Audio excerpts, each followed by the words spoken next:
Old Grognard says, let's look at how attributes work in D6 Star Wars 2nd Edition.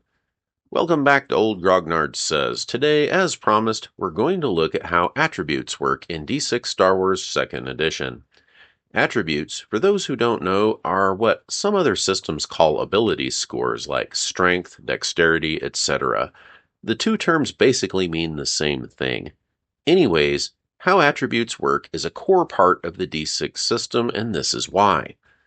D6 Star Wars doesn't have character classes or levels. Instead, it's a game based around skills, and those skills are based around character attributes. It's important to know how these work if you're running or playing the game, and once you do, everything else will fall into place. Let's start off by looking at how attributes work at the basic game mechanics level. Attributes are all represented by die codes. Die codes for attributes and skills are written as a number before the letter D and sometimes have a +1 or +2 after them. For example, if a character has knowledge 2D plus 1, what that means is, if the GM calls on the player to make a knowledge roll, they roll 2d6 and add 1, and then it's compared to a difficulty set by the GM. There are 6 attributes, and they are dexterity, knowledge, mechanical, perception, strength, and technical. The descriptions for these are on page 73 of the 2nd edition book and are scattered between pages 38 and 59 of the R&E book. For this video, I'm going to use the definitions in R&E, and we're just going to go in order, starting with dexterity. On page 38, they define dexterity by saying, dexterity is a measure of your character's eye-hand coordination and balance. Characters with a high dexterity are good shots, can dodge blaster bolts, can walk balance beams with ease, and even make good pickpockets. Characters with low dexterity are clumsy. In-game, the main things dexterity is used for are ranged attacks like blasters or bowcasters, melee weapons like gaffy sticks and lightsabers, and reaction skills used to defend against those things like dodge and melee parry. The next attribute is knowledge, and it's on page 40. Knowledge is a measure of your character's common sense and academic knowledge. Characters with a high knowledge have good memory for details and have learned a lot about different planets and aliens. They often have a flair for languages and know how to get things done in bureaucracies. Knowledge comes into play when there's a question of whether or not a character knows something, like where something is in the galaxy or which species an alien is. It's also used for languages and getting things done within organizations, ranging from criminal enterprises all the way up to the current galactic government. Let's move on to mechanical, which is on page 47. Mechanical stands for mechanical aptitude and represents how well a character can pilot vehicles and starships and operate various systems on board. It also reflects how well the character handles live mounts like banthas and tauntauns. A character with a high mechanical attribute is going to take naturally to driving land speeders, flying cloud cars, and piloting X-Wings and ships like the Millennium Falcon.